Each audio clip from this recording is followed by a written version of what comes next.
Chapitre 338. Judas perd le pouvoir de faire des miracles. La parabole du bon cultivateur. Le 22 novembre 1945. La route qui mène à Séphet quitte la plaine de Chorazaïn pour s'élever vers un groupe de montagnes assez importantes et couvertes de végétation. Un cours d'eau en descend et se dirige certainement vers le lac de Tibériade. Les pèlerins attendent au pont où doivent arriver les autres envoyés au lac Méron. Ils n'ont pas longtemps à attendre. Ponctuels au rendez-vous, les 8 apôtres arrivent rapidement et se joignent joyeusement au Maître et à leurs compagnons en rapportant comment s'est déroulé leur voyage, béni par certains miracles faits à tour de rôle par tous les apôtres, disent-ils. Mais Judas rectifie. « Excepté moi, qui ne suis parvenu à rien !» Il lui est très pénible d'avouer ce fait qui l'humilie. « Nous t'avons dit que c'était parce que nous étions en présence d'un grand pécheur, » lui répond Jacques, fils de Zébédée. Et il explique. « Tu sais, maître, c'était Jacob, qui était très malade, et c'est pour cela qu'il t'appelle, car il a peur de la mort et du jugement de Dieu. Mais il est plus avare que jamais, maintenant qu'il prévoit un vrai désastre pour ses récoltes, très endommagées par le gel. Il a perdu tout le grain de semences et ne peut en semer d'autres. Car il est malade, et sa servante est épuisée de fatigue et de faim. En effet, il économise même la farine pour le pain, pris comme il l'est par la peur de ne plus rien avoir à manger un jour. Et la servante n'arrive pas à cultiver le champ. Nous avons peut-être péché, car nous avons travaillé tout le vendredi, et même après le crépuscule, jusqu'à la dernière heure du jour, en allumant des flambeaux et des feux de bois pour y voir. Nous avons cultivé une grande surface de terrain. Philippe, Jean et André savent y faire, et moi aussi. Nous avons travaillé. Derrière nous, Simon, Matthieu et Barthélemy ameublissaient les sillons du grain mort-né, et Judas est allé demander en ton nom un peu de semences à Jude et Anne, en leur promettant notre visite pour aujourd'hui. Il en a obtenu, et de la meilleure qualité. Alors nous avons dit « Demain, nous sèmerons ». C'est pour cela que nous avons tardé un peu. Nous avons commencé au début du crépuscule. Que l'Éternel nous pardonne en raison du motif pour lequel nous avons péché. Judas, pendant ce temps, restait près du lit de Jacob pour le convertir. Lui, il sait parler mieux que nous. Du moins, c'est ce qu'ont voulu dire aussi Barthélemy et Simon le Zélote. Mais Jacob était sourd à tout raisonnement. Il voulait guérir parce que la maladie lui coûte cher et il insultait sa servante comme une bonne à rien. Comme il disait « Je me convertirai si je guéris », Judas, pour le calmer, lui a imposé les mains. Mais Jacob est resté aussi malade qu'avant. Judas, découragé, nous l'a dit. Nous avons essayé, nous aussi, avant de nous coucher, mais nous n'avons pas obtenu de miracle. Maintenant, Judas prétend que c'est parce qu'il est dans ta disgrâce pour t'avoir déplu, et il en est humilié. Mais nous soutenons que c'est parce qu'il se trouvait en présence d'un pécheur obstiné qui exige d'obtenir tout ce qu'il veut en posant des conditions et en donnant des ordres à Dieu lui-même. Qui a raison ? Vous 7, vous avez dit la vérité. Et Jude et Anne, dans quel état sont leurs champs ? Un peu abîmés, mais eux ont des ressources et tout est déjà réparé. Mais ils sont bons, eux. Tiens, ils t'envoient cette offrande et ces vivres. Ils espèrent te voir quelquefois. Ce qui attriste, c'est l'état d'âme de Jacob. J'aurais voulu guérir son âme plutôt que son corps, dit André. Et aux autres endroits ? Ah, nous avons guéri quelqu'un sur la route de Débereth, près du village. C'est Matthieu qui a opéré la guérison. Il s'agissait d'un malade fiévreux qui revenait de chez un médecin qui le donnait pour perdu. Nous sommes restés chez lui et la fièvre n'est pas revenue du crépuscule à l'aurore. Il affirmait se sentir bien et fort. Puis, à Tibériade, c'est André qui a guéri un passeur qui s'était cassé l'épaule en tombant sur le pont. Il lui a imposé les mains et son épaule a guéri. Imagine-toi cet homme, il a voulu nous amener sans payer à Magdala et à Capharnaüm, puis à Bethsaïde, et il est resté là parce que les disciples Timon d'Aéra et Philippe d'Arbel s'y trouvent, ainsi qu'Hermasté et Marc, fils de Josias, un de ceux qui ont été délivrés du démon près de Gamala. Le pasteur Joseph veut aussi être disciple. Les enfants chez Jeanne se portent bien. Ils ne semblent plus les mêmes. Ils étaient dans le jardin et jouaient avec Jeanne et Cousa. Je les ai vus. J'y suis passée moi aussi. Continuez. À Magdala, c'est Barthélemy qui a converti un cœur vicieux et qui a guéri un corps vicieux. Comme il a bien parlé, il a montré que le désordre de l'esprit produit le désordre corporel et que toute concession à la malhonnêteté dégénère en perte de la tranquillité, de la santé et enfin de l'âme. Quand il l'a vu repenti et convaincu, il lui a imposé les mains et l'homme a été guéri. Il voulait nous retenir à Magdala, mais nous avons obéi et après la nuit, nous avons repris la route vers Capharnaüm. Il s'y trouvait 5 personnes qui demandaient une grâce de toi, et ils étaient sur le point de repartir, découragés. Nous les avons guéris. Nous n'avons vu personne, car nous avons aussitôt rembarqué pour Bethsaïde, pour éviter des questions d'Élie, d'Uri et de leurs compagnons. À Bethsaïde? Mais à ton tour, André, raconte à ton frère. Achève Jacques, fils de Zébédée, qui a toujours parlé. Ah, maître! Ah, Simon! Si vous aviez pu voir Marziam, il est méconnaissable. Malheur! Il n'est tout de même pas devenu une femme! S'exclame Pierre. Non, pas du tout. C'est un beau jeune homme, grand et mince, grâce à sa rapide croissance. Quelque chose de merveilleux. Nous avons eu du mal à le reconnaître. Il est grand comme ta femme, et comme moi. Ah, bien! Ni Porphyrée, ni toi, ni moi, nous ne sommes des palmiers. On pourrait tout au plus nous comparer à des pruniers, dit Pierre qui pourtant jubile en entendant dire que son fils adoptif s'est développé. Oui, mon frère, mais aux Ancenis, il n'était encore qu'un enfant qui avait du mal à nous arriver aux épaules. C'est aujourd'hui un vrai jeune homme par la taille, la voix et le sérieux. Il a fait comme ces arbres dont la croissance stagne pendant des années et qui, au moment où l'on ne s'y attend pas, ont un développement stupéfiant. Ta femme a eu beaucoup de travail pour allonger ses habits et lui en coudre des neufs. Et elle les fait avec de grands ourlets et de gros plis à la taille, justement parce qu'elle prévoit que Marziam va encore grandir. Et puis, il croit en sagesse. Maître, l'humilité sage de Nathanaël ne t'avait pas averti que pendant presque 2 mois, Barthélemy a servi de maître au plus petit et au plus héroïque des disciples, qui se lève avant le jour pour mener paître les brebis, casser du bois, puiser de l'eau, allumer le feu, balayer, aller aux commissions par amour pour sa mère adoptive, et puis l'après-midi, et jusque tard dans la nuit, il étudie et écrit comme un petit docteur. Imagine-toi, il a réuni tous les enfants de Bethsaïde, et le sabbat, il leur fait des petites instructions évangéliques. Ainsi, les petits, que l'on exclut de la synagogue pour qu'ils ne dérangent pas les réunions, ont-ils leur journée de prière comme les grands. Et les mères me rapportent qu'il est beau de l'entendre parler et que les enfants l'aiment et lui obéissent avec respect en devenant meilleurs. Quel disciple il fera! Mais voyez-vous ça! Voyez-vous ça! Je suis ému! Mon Marziam! Mais déjà, Nazareth, hein, quel héroïsme il a montré pour cette petite fille! Rachel, pas vrai? Pierre s'est arrêté à temps en rougissant, par peur d'avoir trop parlé. Heureusement, Jésus vient à son secours, et Judas est pensif et distrait, où il feint de l'être. Jésus dit « Oui, Rachel, tu te rappelles bien, elle est guérie, et les champs donneront beaucoup de grains. Nous y sommes passés, Jacques et moi. Le sacrifice d'un enfant juste a une grande puissance. » À Bethsaïde, c'est Jacques qui a fait un miracle pour un pauvre estropié, et Matthieu, en route vers la maison de Jacob, a guéri un enfant. Et aujourd'hui, précisément, sur la place de ce village près du pont, Philippe et Jean ont guéri, le premier un homme qui avait les yeux malades, et le second un enfant possédé. Vous avez tous bien agi, très bien agi. Maintenant, marchons jusqu'à ce village sur les pentes et allons nous arrêter dans quelques maisons pour dormir. Et toi, mon maître, qu'as-tu fait? Comment va Marie? Et l'autre Marie? Demande Jean.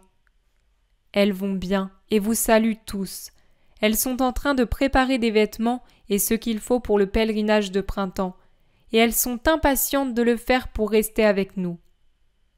Suzanne et Jeanne également, ainsi que notre mère, ont le même enthousiasme, dit encore Jean. Barthélemy intervient. Ma femme aussi, avec ses filles, veut venir cette année, après tant d'autres, à Jérusalem. Elle assure que jamais plus ce ne sera beau comme cette année. Je ne sais pourquoi elle le dit, mais elle soutient qu'elle le sent dans son cœur. Alors la mienne aussi viendra sûrement. Elle ne me l'a pas dit, mais ce que fait Anne, Marie le fait toujours, dit Philippe. Et les sœurs de Lazare, vous qui les avez vues, demande Simon le Zélote. Elles obéissent en souffrant à l'ordre du maître et à la nécessité. Lazare est très malade, n'est-ce pas, Judas? Il reste presque constamment couché, mais elles attendent le maître avec beaucoup d'impatience, répond Thomas. La Pâque va bientôt arriver et nous irons chez Lazare. Mais toi, qu'as-tu fait à Nazareth et à Chorazin? À Nazareth, j'ai salué ma famille et mes amis, ainsi que les parents des 2 disciples. À Chorazin, j'ai parlé dans la synagogue et j'ai guéri une femme. Nous avons fait halte chez la veuve qui a perdu sa mère. C'est une douleur, certes, mais en même temps un soulagement, à cause de son peu de ressources et du temps que lui prenaient les soins donnés à l'infirme qui empêchait la veuve de travailler. Elle s'est mise à filer pour le compte des autres, mais elle n'est plus désespérée. Elle est assurée du nécessaire et elle en est satisfaite. Joseph va chaque matin chez un menuisier du puits de Jacob pour apprendre le métier. Les habitants de Chorazin sont-ils meilleurs? Demande Matthieu. Non, Matthieu, ils sont de plus en plus mauvais, reconnaît franchement Jésus. Et ils nous ont maltraités. Les plus puissants, naturellement, pas le simple peuple. C'est vraiment un mauvais endroit, il ne faut plus y aller, dit Philippe.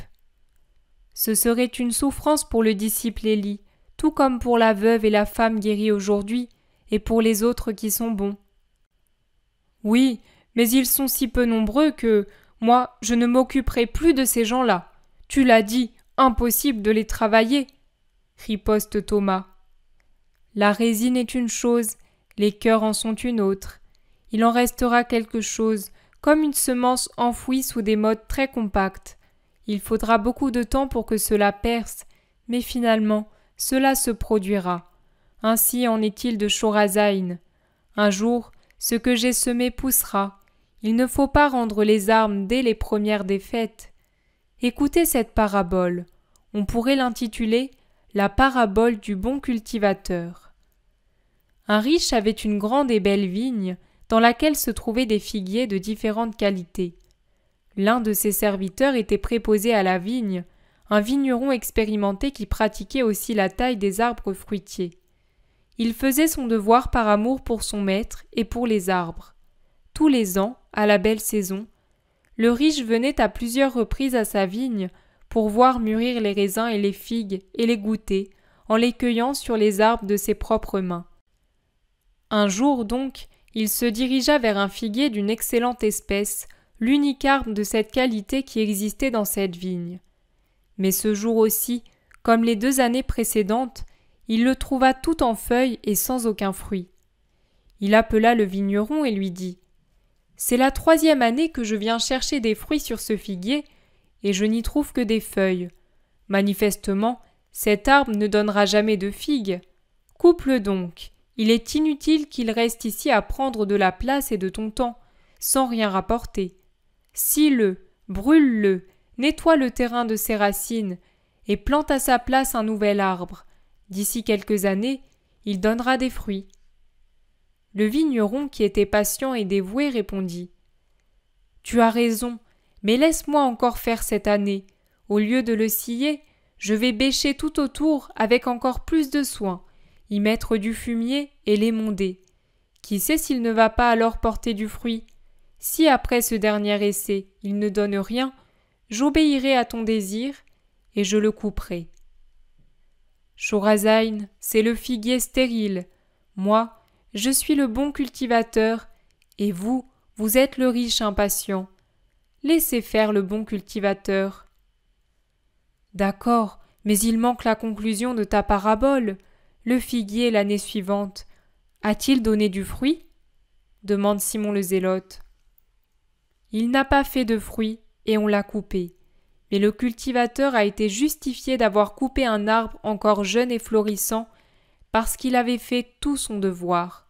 Moi aussi, je veux être justifié pour ceux auxquels je dois appliquer la hache et que je dois enlever de ma vigne, où se trouvent des arbres stériles et empoisonnés, nids de serpents, qui absorbent les sucs nutritifs, parasites, plantes vénéneuses qui gâtent leurs compagnons disciples ou leur nuisent, ou encore qui pénètrent par leurs racines envahissantes pour proliférer dans ma vigne sans être appelés, rebelles à toute greffe, entrés seulement pour espionner, dénigrer, stériliser mon champ. Ceux-là, je les couperai quand tout aura été tenté pour les convertir. Et pour l'instant, avant d'employer la hache, j'essaie les cisailles et la serpette de l'émondeur, j'élague et je greffe. Ah, ce sera un rude labeur pour moi qui m'y emploie, comme pour ceux qui le subiront. Mais il faut le faire pour que l'on puisse dire au ciel « Il a tout essayé », mais plus il les a taillés, greffés, déchaussés, fumés, suant à force de fatigue et pleurant des larmes de sang, plus ils sont devenus stériles et mauvais. Nous voici au village. Allez tous de l'avant chercher un logement. Toi, Judas, reste avec moi. Ils restent seuls et dans la pénombre du soir, ils avancent l'un à côté de l'autre dans le plus grand silence. Enfin, Jésus dit, comme s'il se parlait à lui-même. Et pourtant, même si on est tombé dans la disgrâce de Dieu pour avoir contrevenu à sa loi, on peut toujours redevenir ce qu'on était en renonçant au péché. Judas ne répond rien. Jésus reprend. Et si on a compris qu'on ne peut obtenir de Dieu le pouvoir parce que Dieu n'est pas là où se trouve Satan, on peut facilement y remédier en préférant ce que Dieu accorde à ce que veut notre orgueil. Judas se tait. Ils atteignent déjà la première maison du village. Jésus, comme s'il se parlait toujours à lui-même, ajoute « Et pensez que j'ai souffert une dure pénitence pour qu'il se repente et revienne à son Père. » Judas sursaute, lève la tête, le regarde, mais ne dit mot. Jésus aussi le regarde, puis il demande « Judas, à qui est-ce que je parle ?»«